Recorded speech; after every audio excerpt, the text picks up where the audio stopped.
In this video, we will be going over how a noob like you can make money investing in real estate. Hey, it's Cavan Mitchell here. Today I'm going to go show you some profitable do-it-yourself renovation tips and tricks you could get started with very affordable properties. Watch and learn from our mistakes.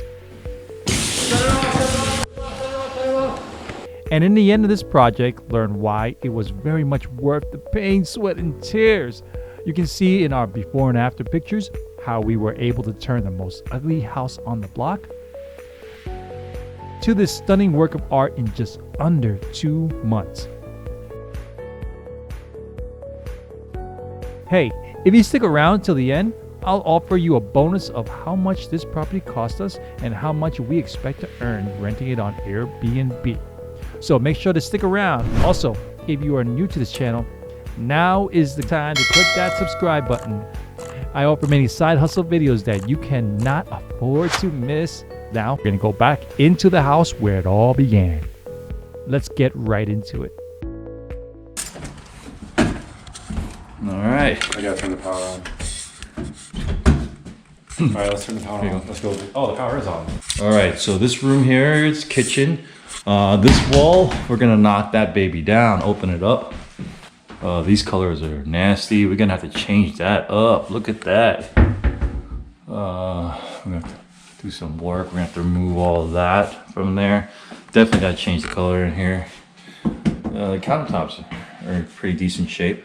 You have to change up all these faucets. Over here, clean up the windowsill. Here's the other rooms. You can see the carpet is all nasty. We're gonna have to change up the color of the rooms. This blue color needs to go. Okay, here's the walk-in closet. It's a decent sized closet space. Yeah, but these carpets, they definitely need to be changed out. Each room has been winterized. Dude, what the hell happened here? Someone freaking vomited? Okay, well, again, it's been winterized. Colors gotta be changed, fixtures need to be replaced. Doors, cabinets need to be resurfaced, colored, painted, new faucets. Okay, clean up the AC vents. Looks like this room here, the closet door, something, what was, this is the master bedroom. We're gonna paint this one first. I guess eventually. This is the water heater. It says need to fill it up before. I think the water's turned off outside. Water treatment. Here's the backyard. Okay. See, a tree has fallen back here. It's a pretty good sized backyard. All right. Have to paint this, clean it up. Got a whole swing set back here. Not sure we're gonna keep this here. Looks like it's pretty decent condition. Ooh, don't like it when I have those religious signs on things. Shed back here. All right, it's all emptied. It's a bit of a hole right over there, so I'm not sure why. Okay, well, we got the carport on the side. Looks like a lot of cleaning needs to be done here. Remove the excess leaves. Got the carport here. These fences may need to be fixed up a bit. We're gonna have to clean up the front of the house as well. We're gonna have to figure out what's the best way of doing that. All right, so we're gonna have to get down to business, lay out the floor plan, and get to work. When I first saw this property, I was like, oh man, this is a lot of work. I don't know how I'm going to handle this within 2 months. But you know what? I'm up for a challenge, and this is one of the very first properties that I'm going to work on myself. So I think it's a good learning experience, and I'm just going to kind of roll with it. Okay, so now we are second day at our investment property here in Tennessee. It's a beautiful day. Up early, rise and shine. It's about 7 in the morning right now. Get into the property. We got some people already inside working on it. So we're gonna take a look. We're gonna go over what we're gonna be doing today. You see these ugly wallpaper type things in the top? We're gonna go ahead and scrape that off. We're gonna prep the walls, make sure all the the holes, dings in there, they get repaired, surfaced out even. All the nails in there, we gotta take that out as well. Today we're gonna also attempt to take care of the flooring, removing some of the flooring here, carpet. Yeah, so we had a little bit of issue of the wallpaper and trying to use the scraper. It's gonna be a tough task taking that off with this. So we're gonna go buy some type of a spray that we can put on it and make our jobs so much easier. Another big pain in the ass was we had a whole lot of nails throughout this place. I really don't know what they were thinking, but these nails were all throughout the wall, and we finally got them out. Took us pretty much a full day.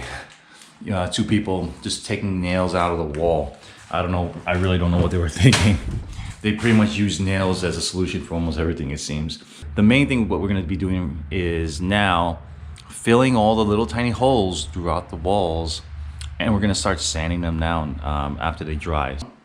And look at that, we got AT&T that just pulled up. Unfortunately, we just ran out of power. As you can see, it's really dark in here right now, and that's why it explains me wearing the headlight. We're getting our modem set up so that way we can get everything all functional again. We can use the internet in this place. Most importantly, set up the security system so it's all connected to the internet, Wi-Fi, the door lock systems, etc. So AT&T is now here. Can't leave until we get it set up because it's pretty important. All right, here we go. Another day, another dollar. Rehabbing. We got a lot of work done though. So we're starting to see some progress, and I'm excited to show you. It's a little bit messy, but these are just pretty much the broad strokes. As I showed you last night, we had the walls painted, and now we're getting to the carpets. And then we're gonna go ahead and take those annoying type of those strips right there. So if we can just finally take care of that with a shovel, a pointed tip shovel, it would save a whole lot of time. So we're gonna go ahead and do that, because each one of these, the typical way you would do it would be with a crowbar to pry it up with a hammer, to knock it against the nail, you pry it up each way. But it may take a little longer than using a pointed tip shovel, as you have the weight of the shovel, and you kind of pry it up. A lot easier, you don't have to be on your back.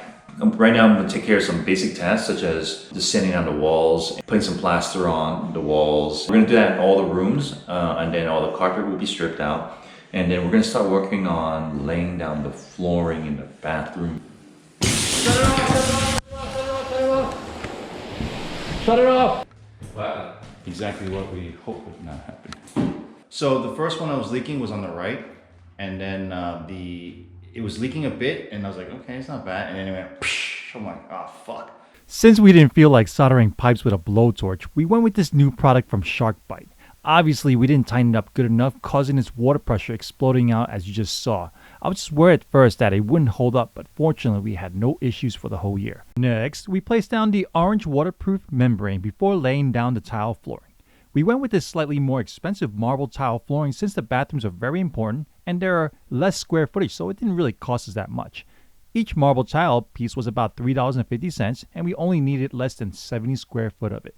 Keeping the tiles level was more challenging than I thought, as it was our first time and I got very frustrated with the process. This was why flooring is one of the most expensive part of a home rehab, and if you want to save money on your projects, you just gotta do it. We got quoted installing carpet to be $5,000 and we decided against it. So, for most of the home, we went with high-end laminate wood flooring, as they are waterproof and scratch-proof. They are also relatively easy to install and they look fantastic. The cost is about $1.60 per square foot, and we only needed about 1,200 square foot. Total cost was about $2,000. So today I'm going to be refinishing this tub right here. this ugly, I would say brownish beige looking tub, and we're gonna refinish it with a white tub using this kit right here. This kit comes with 2 type of paints. As you can see right here is an activator and a base. We're gonna mix these 2 together, and then we're gonna use a foam roller like this right here. This is a foam roller, and we're gonna go ahead and apply it onto the tub. The prep work is gonna require sanding down the tub with some 600 grit sandpaper. Doing this work, it could be quite dangerous if you're inhaling any of the sand particles or so. So we recommend to use a good respirator. Make sure that it's highly rated. I believe they have an NIOSH. So this one works really well. Carbon filter. You can see it's been used the heck out of. We're gonna need to put it on, especially because of these 2 products here. Keep in mind, it's very, very hazardous. On the box, they say that you're supposed to keep the room very well ventilated. Just do not breathe that stuff in. It's very, very strong. In fact, leaving it on overnight, you can even smell everything around it, like the stuff around it.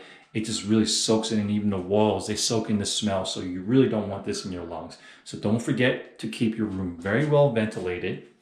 Now, what I did, you don't want to have anything like any sandy stuff or any particles that are in there. So I just wanted to play it safe. I just use something to cover up the tray. Even though it's a brand new tray, I will put this so I can reuse this tray over and over again. I just have to wrap it over with this plastic sheet that painters use to cover the floors. We're gonna use a white finish, and it's gonna look just like porcelain when you're done. It looks great. You can see there is an application of what it would look like from old to new. Total time would probably take about 2 hours, 2 to 3 hours to complete the job. And after that, you will see the finished product. At first, we used a kit we ordered on Amazon to paint the countertops, and it looked great when we put that black primer on it.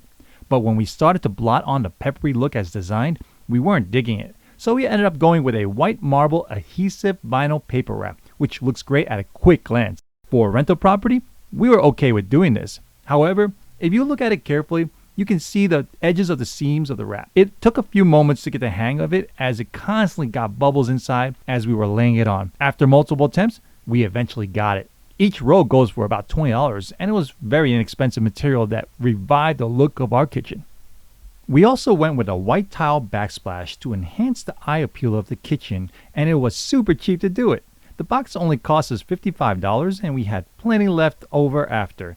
In fact, we used many of the remaining material from the tiling of the bathroom floors. Can you say savings? Anyway, it came out great, and it only took us half a day to complete. Painting the outside of your home to an updated style will improve curb appeal and the appraisal value. We chose a high quality exterior paint in which we needed about 3 large 5-gallon buckets. Each bucket cost about $150, and we were able to cover the whole house. We also suggest that you purchase a paint sprayer, as it allowed us to finish painting the entire exterior of the house in just 1 day. Of course, the usual prep work applies, as that is what takes most of the time to do. For example, you'll need to tape up the windows and the flooring near the wall, as well as light fixtures and things that you do not want paint to get on. Try to avoid painting on windy days, as you may get some of the fine particles on your neighbor's home and car.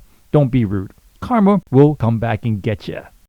While we were outside, we also did a bit of spring cleaning by cutting up that tree that fell and placed them in the middle for that crew we hired to clean up the yard and easily take it away. Something worth mentioning is that we also pressure cleaned the home to remove any debris and mildew that was on the siding of the home. It's important that you have a clear canvas so that way it does not show through when you're painting the home.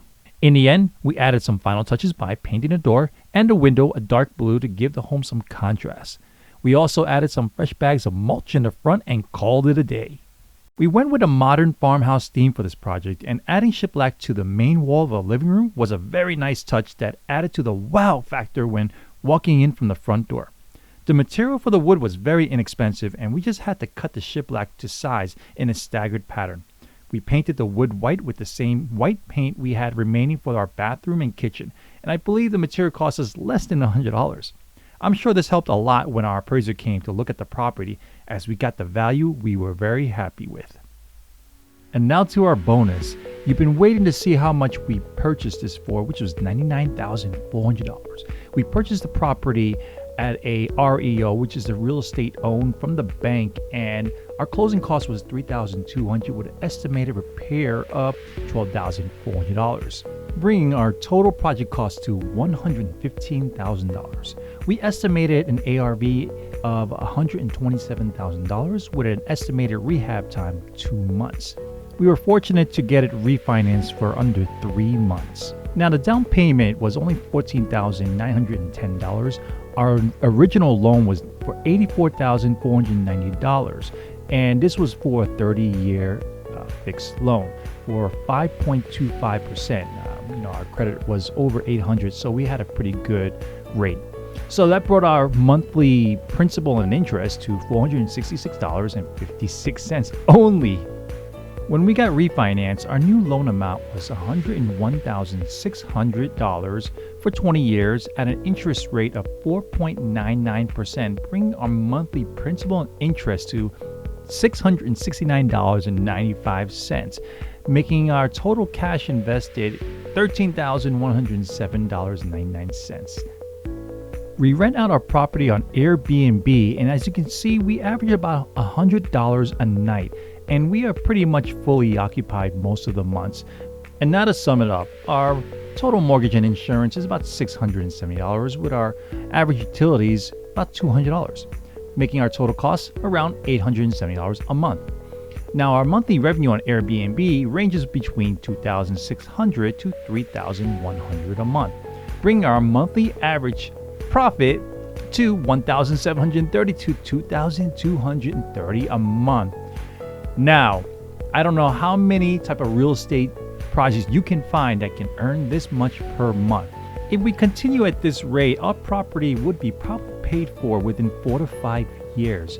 That is outstanding.